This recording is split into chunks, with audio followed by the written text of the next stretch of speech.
Good morning students. ધોરણ 6 વિષય સામાજિક વિજ્ઞાન પાઠ 12 નકશો સમજીએ.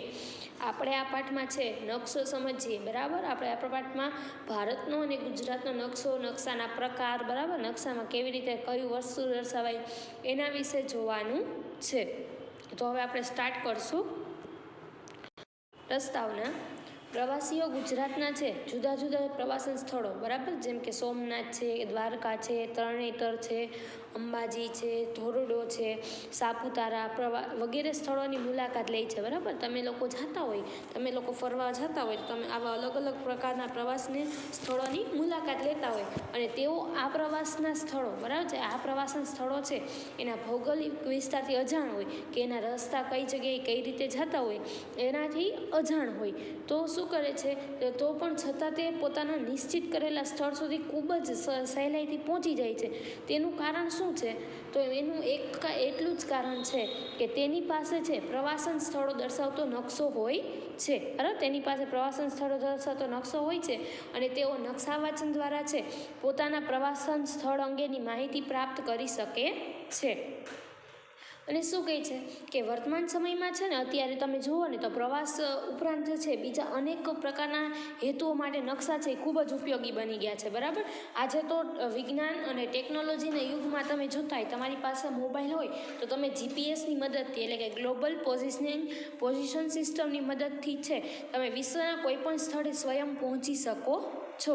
બરાબર, આપણે આ પ્રકરણમાં નકશા વિશે સમજ મેળવવાની છે. તમે કોઈ પણ સ્થળે છે આરામથી પહોંચી શકો છો અને આપણે આ જ પ્રકરણમાં નકશા વિશેની સમજ મેળવવાની છે.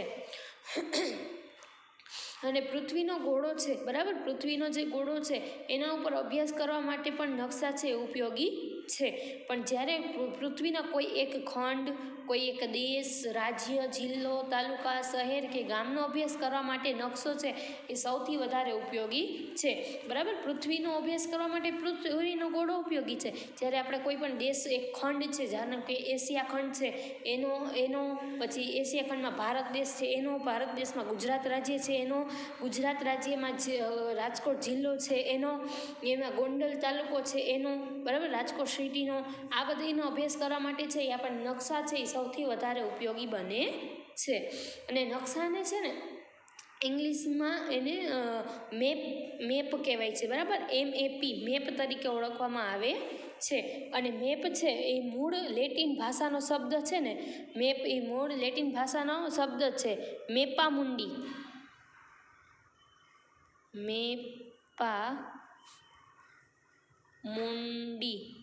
બરાબર, મેપા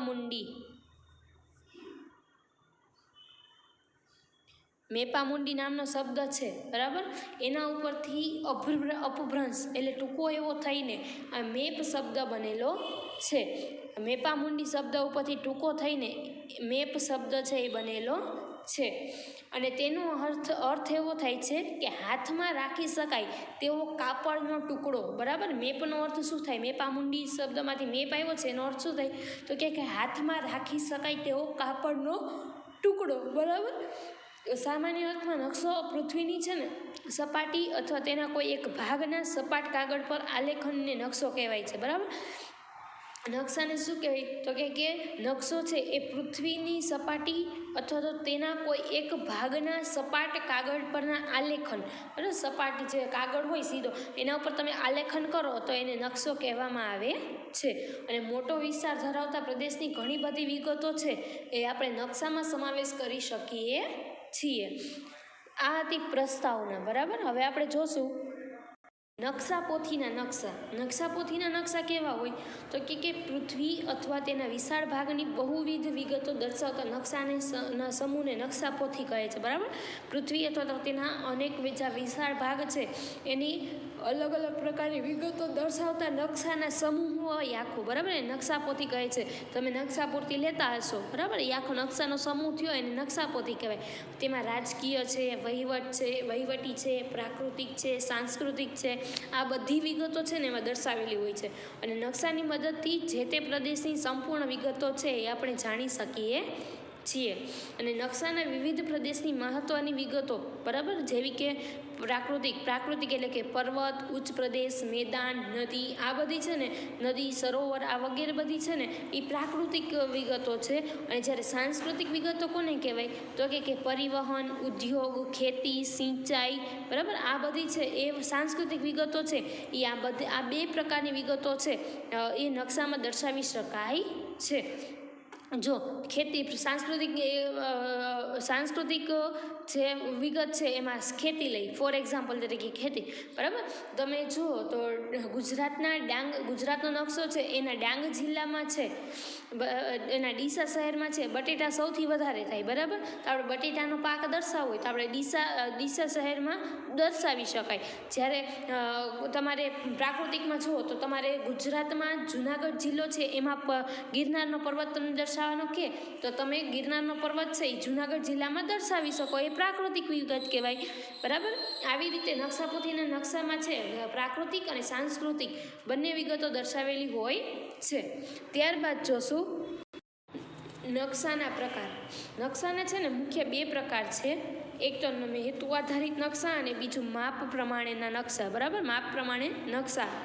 આ બે નકશાના પ્રકાર વિશે જોવાનું છે. જેમાં પહેલું છે હેતુ આધારિત નકશા. આ પ્રકારના નકશા છે ને એ જરૂરિયાત પ્રમાણેની વિગતોના આધારે તૈયાર કરવામાં આવે છે, બરાબર. જેટલી જરૂરિયાત હોય એની વિગતોના આધારે તૈયાર કરવામાં આવે છે. અને હેતુ આધારે તૈયાર થતા નકશાને છે ને તેમાં દર્શાવતી પ્રાકૃતિક અને સાંસ્કૃતિક વિગતોના આધારે મુખ્ય બે ભાગમાં વહેંચવામાં આવે છે.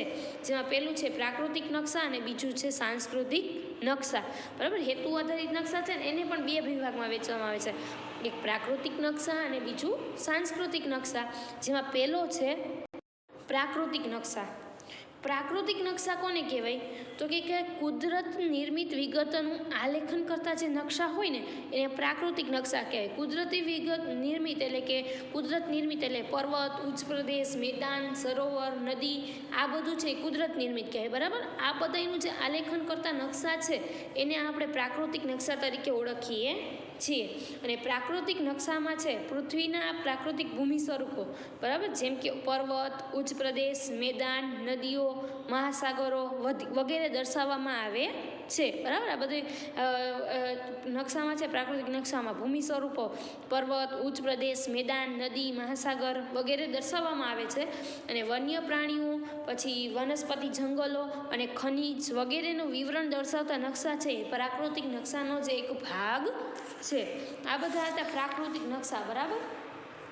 પ્રાકૃતિક નકશાના આધારે નકશા છે એમાં પણ અલગ અલગ 3 ભાગ પડે છે, બરાબર.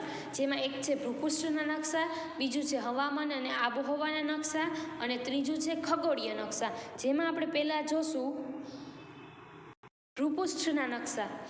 આ નકશામાં પર્વતો, ઉચ્ચ પ્રદેશો, મેદાનો, જળ પરિવાહ વગેરે દર્શાવેલું હોય છે, બરાબર. આ જે નકશા છે ભૂપૃષ્ઠના નકશા એટલે કે જમીનને લગતા નકશા, એમાં આપણે છે પર્વત, ઉચ્ચ પ્રદેશ, મેદાન છે, બરાબર, જળ પરિવાહ એટલે કે મહાસાગર, સાગર, નદી, સરોવર, આ બધું છે એ ભૂપૃષ્ઠના નકશામાં દર્શાવેલું હોય છે. ત્યારબાદ બીજું છે હવામાન આબોહવાના નકશા. હવામાન આબોહવાના નકશા છે એમને શું કહેવાય? એ કેવા હોય તો કે સ્થળ કે પ્રદેશના હવામાનના આબોહવાના તત્વો, બરાબર. કોઈ સ્થળ હોય કોઈ પ્રદેશનું હવામાન હોય એના આબોહવાના તત્વો છે એ તાપમાન, વરસાદ, પવનો વગેરેની માહિતી એ દર્શાવે છે, બરાબર. માની લો તમે અત્યારે જુઓ તો ઠંડીનું કેટલું પ્રમાણ છે, કેટલું ગરમીનું પ્રમાણ છે, એવું કેટલી ડિગ્રી ગરમી છે, કેટલી ડિગ્રી ઠંડી છે, એ બધું દર્શાવતું જે નકશા જે તૈયાર કરવામાં આવે એને હવામાન આબોહવાના નકશા તરીકે ઓળખવામાં આવે છે, બરાબર. કેટલા ઇંચ વરસાદ થયો, આ બધા છે વિગતો એ હવામાન આબોહવાના નકશામાં દર્શાવવામાં આવે છે. ત્યારબાદ ત્રીજા છે ખગોળીય નકશા. ખગોળીય નકશા કોને કહેવાય? તો કે ગ્રહ છે, ઉપગ્રહ છે, આકાશગંગા, નક્ષત્રો, આ બધી વગેરે અવકાશી પદાર્થોની માહિતી આપતા જે નકશા હોય ને એને ખગોળીય નકશા કહેવાય. અવકાશીય એટલે કે અંતરિક્ષને લગતા પદાર્થોની જે માહિતી આવતા હોય નકશા, બરાબર. ગ્રહો પૃથ્વી, સૂર્ય, નેપચ્યુન, ગુરુ, શુક્ર, શનિ, બરાબર, આ બધા ગ્રહો છે એ બધા ગ્રહો છે એના ઉપગ્રહ એટલે કે ચંદ્ર, આકાશગંગા વગેરે નક્ષત્રો આપણે જોયા હોય તો અશ્વિની, પુષ્ય નક્ષત્ર, બરાબર, આવા બધા જે નક્ષત્ર છે એ બધા નક્ષત્ર અને બધા જે અવકાશી પદાર્થોની માહિતી આપતા જે નકશા હોય ને એને આપણે ખગોળીય નકશા તરીકે ઓળખીએ છીએ. આ હતું આપણો પહેલો જોયું પ્રાકૃતિક નકશા. હવે જોશું સાંસ્કૃતિક નકશા. સાંસ્કૃતિક નકશા એટલે શું? તો કે માનવ સર્જિત જે વિગતો છે, બરાબર, એનું આલેખન કરતા જે નકશા હોય ને એને સાંસ્કૃતિક નકશા કહે છે. અને આ નકશામાં છે માનવીની વિવિધ પ્રવૃત્તિઓનો નિર્દેશ કરેલો હોય છે, બરાબર, માનવીની અલગ અલગ પ્રવૃત્તિઓનો છે એ નિર્દેશ કરેલો હોય છે. અને જેમ કે રાજ્યનો નકશો, ખેતી, વસ્તી, પરિવારના નકશા વગેરે સાંસ્કૃતિક નકશાના ઉદાહરણ છે. આ બધા છે એ સાંસ્કૃતિક નકશાના ઉદાહરણ છે, બરાબર. રાજ્યનો નકશો હોય, ખેતી હોય, કે કયા વિસ્તારમાં કેટલી વસ્તી છે, કેવા પરિવહનના નકશા છે, બરાબર, આ નકશા છે એ બધા સાંસ્કૃતિક નકશાના ઉદાહરણ છે. વળી એમાં પણ 3 ભાગ પડે છે સાંસ્કૃતિક નકશામાં, જેમાં જોશું પહેલું છે રાજકીય નકશા, ઔદ્યોગિક નકશા અને ઐતિહાસિક નકશા. જેમાં પહેલું જોશું રાજકીય નકશા. કોઈ પણ ખંડ, દેશ, સ્થાનિક વહીવટી તંત્ર તથા તેની સરહદોની જે માહિતી આપતા નકશા હોય, બરાબર, એને આપણે રાજકીય નકશા તરીકે ઓળખીએ છીએ. માની લ્યો ભારત અને પાકિસ્તાનની બોર્ડર વચ્ચેની જે ખબર કેમ પડે કે અહીંયાથી બોર્ડર ચાલુ થાય છે? તો આપણી પાસે નકશો હોય, બરાબર, કે કોઈ પણ આપણે ભારત પાકિસ્તાનની બોર્ડરનો નકશો હોય આપણી પાસે, નકશામાં દર્શાવેલું હોય તો આપણને ખબર પડી જાય, બરાબર. આ રીતે છે એ રાજકીય નકશા છે એ કોઈ પણ દેશ હોય, કોઈ પણ ખંડ હોય એની સરહદ એટલે કે એની બોર્ડરની માહિતી આપતા નકશા છે એને રાજકીય નકશા કહે છે. ત્યારબાદ છે ઔદ્યોગિક નકશા.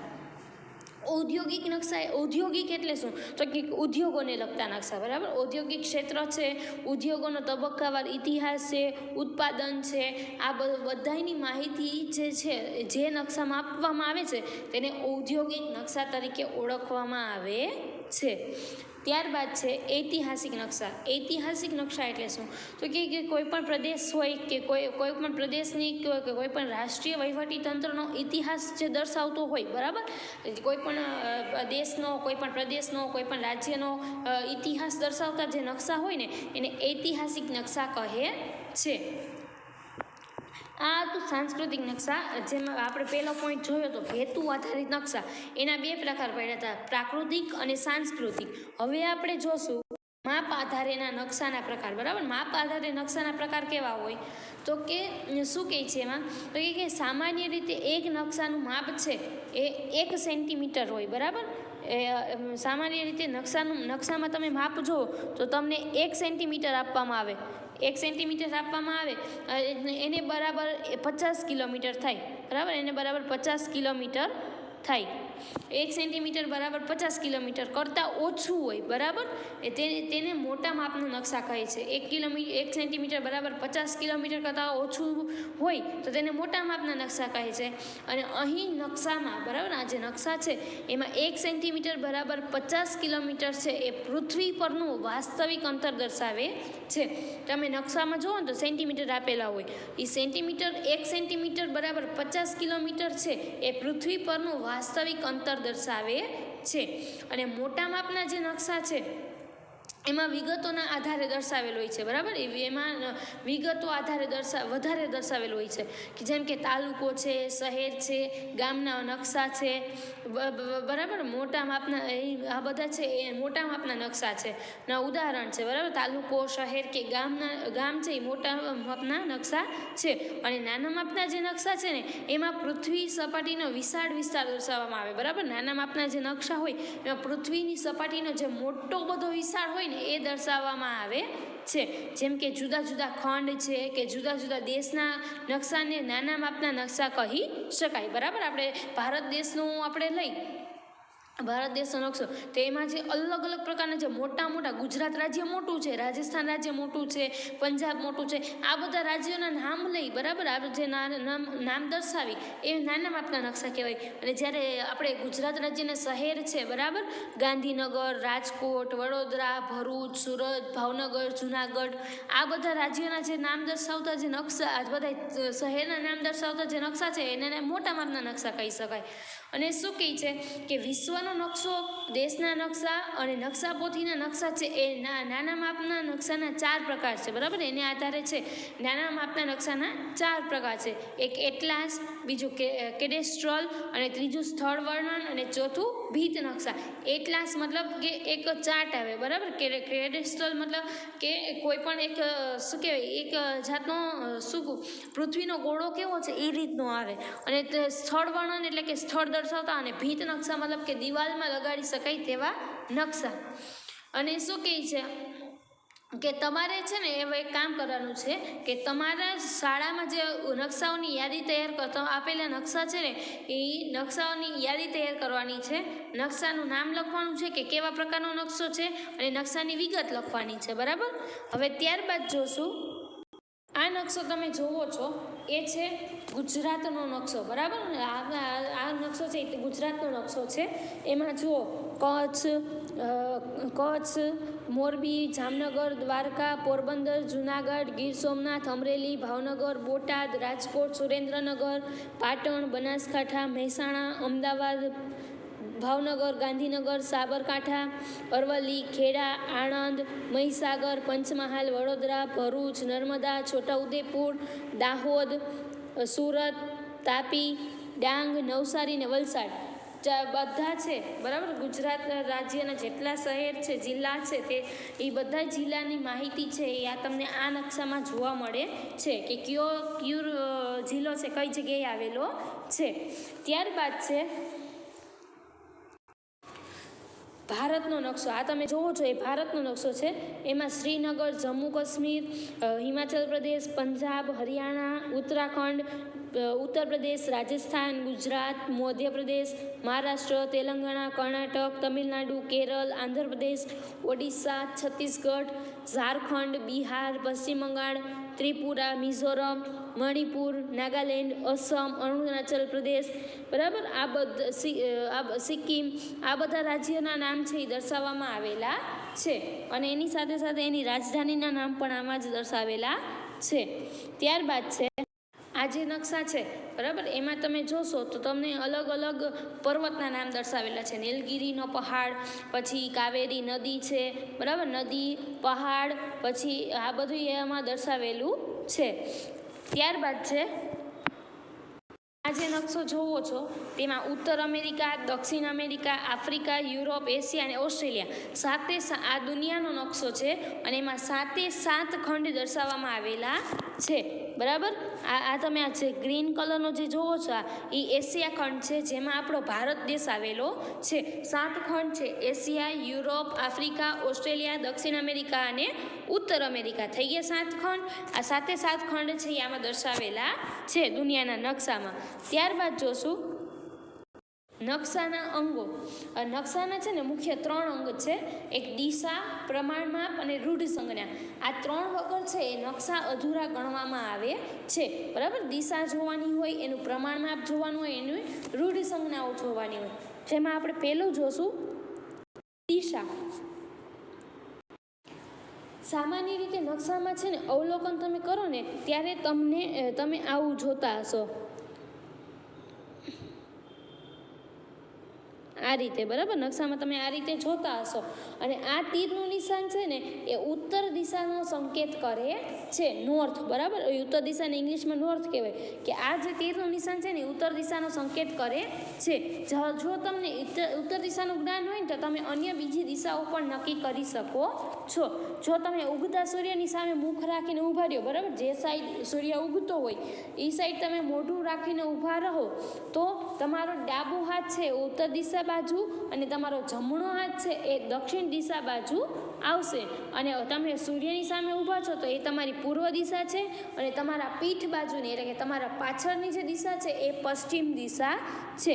જો તમે છે આ અહીંયા પૂર્વ દિશા, અહીંયા ઉગતો સૂર્ય છે,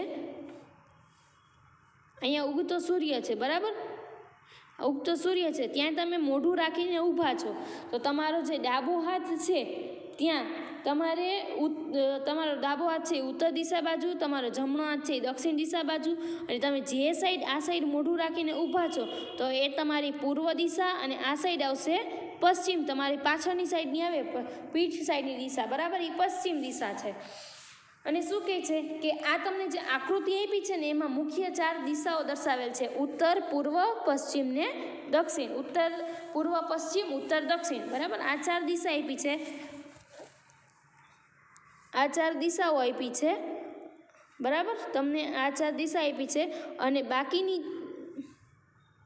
આ 4 દિશા આપી છે તમને ઉત્તર, પૂર્વ, દક્ષિણ અને પશ્ચિમ, બરાબર, આ તમને 4 દિશા આપી છે. અને જ્યારે બાકીની જે છે એ તમને મધ્યવર્તી અન્ય અને બીજી 4 છે એ મધ્યવર્તી દિશાઓ આપેલી છે. મધ્યવર્તી મતલબ 2 દિશાની વચ્ચેનો ખૂણો, બરાબર, આ 4 છે એ મધ્યવર્તી દિશા છે, જેમાં વાયવ્ય, આ વાયવ્ય, ઈશાન, અગ્નિ અને નૈઋત્ય, બરાબર, આ 4 દિશા, બરાબર. અને શું કહે છે કે ઉત્તર અને પૂર્વ ને, બરાબર, ઉત્તર અને પૂર્વ દિશાની વચ્ચે આ ઉત્તર દિશા અને આ પૂર્વ દિશા એ બેયની વચ્ચે જે આવેલો છે એને ઈશાન, પછી દક્ષિણ અને પૂર્વ દિશા, બરાબર, આ દક્ષિણ અને આ પૂર્વ દિશા એ બે વચ્ચે જે આવેલું છે એને અગ્નિ, પછી પશ્ચિમ અને દક્ષિણ દિશા વચ્ચે જે આવેલું છે એને નૈઋત્ય, અને પશ્ચિમ અને ઉત્તર દિશાની વચ્ચે જે આવેલું છે આ, બરાબર, એને વાયવ્ય તરીકે ઓળખવામાં આવે છે, એને વાયવ્ય દિશા કહે છે. અને દિશાઓ અને મધ્યવર્તી દિશાઓની મદદથી છે આપણે નકશામાં કોઈ પણ સ્થળ છે એ આરામથી શોધી શકાય છે. તમને એક ચિત્ર આપ્યું છે, એ ચિત્રના આધારે હું તમને પ્રશ્ન પૂછું એનો જવાબ આપવાનો છે. તો તમે પહેલાં નોટને પેન લઈ લ્યો. નોટને પેન લીધા, એમાં પહેલો પ્રશ્ન છે મંદિરની દિશા. તમારે એ મને જવાબ દેવાનો છે કે મંદિરની દિશા કઈ સાઈડ છે. પછી બીજું છે પોસ્ટ ઓફિસથી કૂવાની દિશા, બરાબર, કે પોસ્ટ ઓફિસથી છે કૂવાની દિશા કઈ બાજુ છે. તળાવથી પાણીની ટાંકીની દિશા જોવાની છે, બરાબર, અને ખેતરથી પોસ્ટ ઓફિસની દિશા. તમારે આ 4 પ્રશ્ન છે એ મને જવાબ દેવાનો છે. ત્યારબાદ છે પ્રમાણ માપ. પૃથ્વી ઉપરના કોઈ પણ 2 સ્થળ વચ્ચેનું અંતર અને તે બંને સ્થળોના નકશા ઉપરાંત અંતર વચ્ચેના ગુણોત્તરને પ્રમાણ માપ કહે છે, બરાબર. પ્રમાણ માપ છે એ 1 સેમી બરાબર 100 કિલોમીટર હોય છે, બરાબર. પ્રમાણ માપને આપણે ઓમાં મોટા માપના નકશામાં જોયું તો 1 સેન્ટીમીટર બરાબર 50 કિલોમીટર હતું, જ્યારે પ્રમાણ માપમાં છે 1 સેન્ટીમીટર બરાબર 100 કિલોમીટર હોય છે. એટલે કે નકશામાં 1 સેન્ટીમીટર દર્શાવેલું હોય ત્યારે ત્યાં પૃથ્વી પરનું વાસ્તવિક અંતર છે એ 100 કિલોમીટર હોય છે. અને અંતર દોરી કે માપપટ્ટીની મદદથી શોધી શકાય છે, બરાબર. અંતર છે દોરી કે માપપટ્ટી હોય એની મદદથી શોધી શકાય છે. ત્યારબાદ છે રૂઢ સંજ્ઞાઓ. તમે ઘરેથી આવતા હોય, બરાબર, તમે જ્યારે ઘરેથી શાળાએ આવો છો ત્યારે તમને કેટલાક અલગ અલગ પ્રકારના ચિહ્ન જોવા મળતા હશે, બરાબર. એક આવા પ્લસની સાઇન હોય, પછી એક આમ સાયલન્ટ દોરેલું હોય, માથે આમ હોય ને આમ બેન કરેલું હોય, પછી આ તમને પેટ્રોલ પંપની આમ આવી રીતે સિગ્નેચર આપેલી હોય, બરાબર. આવા બધા તમે નિશાન જોતા હશો. તો આ નિશાન શેને છે એ તમારે ચર્ચા કરવાની છે. અને નકશામાં છે ને જુદી જુદી પ્રાકૃતિક અને સાંસ્કૃતિક વિગતો દર્શાવવી હોય ને તો આપણે કેટલા બધા અલગ અલગ પ્રકારના છે એ ચિહ્નનો ઉપયોગ કરવો પડે, બરાબર. એ જે ચિહ્નો છે એને રૂઢ સંજ્ઞાઓ કહેવામાં આવે છે. એને રૂઢ સંજ્ઞાઓ કહેવામાં આવે છે. અને રૂઢ સંજ્ઞાઓ દર્શાવવા માટે સંજ્ઞાઓ છે, બરાબર, એને શું કહે છે કે અલગ અલગ અક્ષરોની જરૂર પડે, બરાબર. રૂઢ સંજ્ઞાઓ છે એ દર્શાવવા માટે છે અલગ અલગ અક્ષરોની, અલગ અલગ છાયાપ્રકાશ, અલગ અલગ રંગો અને ચિત્રો, રેખાઓ વગેરેનો ઉપયોગ કરવામાં આવે છે. અને આ રૂઢ સંજ્ઞાઓની મદદથી છે તમે પ્રાકૃતિક અને સાંસ્કૃતિક વિગતો છે એ સરળતાથી દર્શાવી શકો છો અને નકશાની રૂઢ સંજ્ઞાઓની ભાષા છે, ચિહ્નો છે અને સર્વમાન્ય ભાષા છે, એટલે કે બધાએ માનેલી ભાષા છે એનો ઉપયોગ જ કરવામાં આવે છે. અને આ જે રૂઢ સંજ્ઞાઓના ચિહ્નો છે એ આંતરરાષ્ટ્રીય સમજૂતી હોવાથી નકશાઓમાં રૂઢ સંજ્ઞાનો ઉપયોગ થાય છે. અને નીચે આપેલ હું તમને એક કોષ્ટક બતાવું છું, એ રૂઢ સંજ્ઞાનું અવલોકન કરવાનું છે. જો પર્વતની આપી છે, ટેકરીની આપી છે, શિખર, ઘાટ, નદીઓનો સંગમ, નદી પરનો બંધ, બરાબર, પાકો માર્ગ, રેલ માર્ગ, પછી નકશાની ઉત્તર દિશા, દીવાદાંડી, બરાબર, પોસ્ટ ઓફિસ, જિલ્લાની સીમા, રાજ્યની સીમા, આંતરરાષ્ટ્રીય સરહદ, પછી પ્રમાણમાપ, દેશની રાજધાની, રાજ્યનું પાટનગર, જિલ્લાનું મથક, શહેર, જંગલો, પોલીસ સ્ટેશન, પોસ્ટ ઓફિસ અને તાર ઓફિસ, બરાબર. આ બધી નકશા આપેલા, ચિહ્નો આપેલા છે એ તમારે જોવાના છે. એનું તમારે અવલોકન કરવાનું છે કે પર્વત દર્શાવવું હોય તો કઈ રૂઢ સંજ્ઞા ઉપયોગ થાય, ટેકરી દર્શાવવી તો કઈ રૂઢ સંજ્ઞા ઉપયોગ થાય, રાજ્યની સીમા દર્શાવવી હોય તો, રેલ માર્ગ દર્શાવવો હોય તો, નદી દર્શાવવું હોય તો, નદી પરનો બંધ દર્શાવવો હોય તો, બરાબર. હવે ત્યારબાદ છે સિવાય છે ને આપણે નકશામાં છે જુદા જુદા રંગો અને રંગ સ્તરથી વિભિન્ન પ્રાકૃતિક અને સાંસ્કૃતિક વિગતો પણ દર્શાવી શકીએ છીએ, બરાબર. અને આ જે તમને કોષ્ટક આપેલું છે એ પ્રાકૃતિક અને સાંસ્કૃતિક વિગતોને રંગ વડે દર્શાવેલ છે. જો ભૂમિ સ્વરૂપ દર્શાવવું હોય ને તો એમાં કથ્થાઈ અથવા બદામી રંગ જોઈએ. તેમાં તો વિગત આપી છે, રંગ આપી છે, રંગ કેવો રંગ હોય ને એ નામ આપ્યો છે ને કેવો રંગ છે એ બતાવ્યું છે, બરાબર. જો તમારે ભૂમિ સ્વરૂપ દર્શાવો છે તો કથ્થાઈ અથવા તો બદામી રંગ આપેલો જ છે બાજુમાં. જળ સ્વરૂપ બતાવવું છે તો વાદળી, વનસ્પતિ પ્રદેશ દર્શાવો છે તો લીલો, રેલ માર્ગ દર્શાવો છે તો કાળો, જમીન માર્ગ દર્શાવો છે તો લાલ અને ખેતી દર્શાવી છે તો પીળો, બરાબર. આ બધા રંગોનો છે એ ઉપયોગ કરવામાં આવે છે. ત્યારબાદ છે ભારતનું સ્થાન કેવું છે એ જોવાનું છે.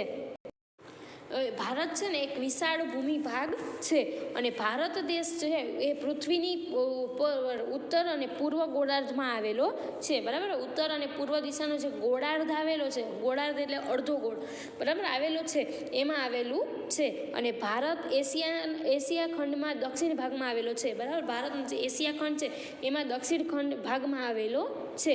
અને ભારતની ઉત્તર દિશા એ છે હિમાલય છે અને ઉત્તર દિશા હિમાલયની પર્વતમાળા, પૂર્વ દિશાએ બંગાળનો ઉપસાગર, બરાબર. અહીંયા છે આ ભાગમાં હિમાલયની પર્વતમાળા, આ બંગાળનો ઉપસાગર પૂર્વ દિશામાં, બરાબર. પછી શું કહે છે કે પશ્ચિમ દિશાએ અરબ સાગર, આ રહ્યું જો અરબ સાગર અને આવેલો છે. અને ભારતનો જે મુખ્ય ભૂમિખંડ વિસ્તાર છે એ 8/4 થી 37/6 ઉત્તર અક્ષાંશ છે, બરાબર.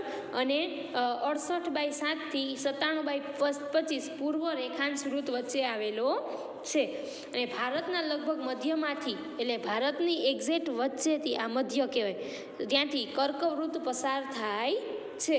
અને વર્તમાન સમયમાં ભારત છે એને વહીવટી સરળતા ખાતર 29 રાજ્યો, કેટલા રાજ્યો તો કે 29 રાજ્યો, 6 કેન્દ્ર શાસિત પ્રદેશ અને એક આપણી રાષ્ટ્રીય રાજધાની જે દિલ્હી છે એટલા પ્રદેશમાં વહેંચવામાં આવેલો છે.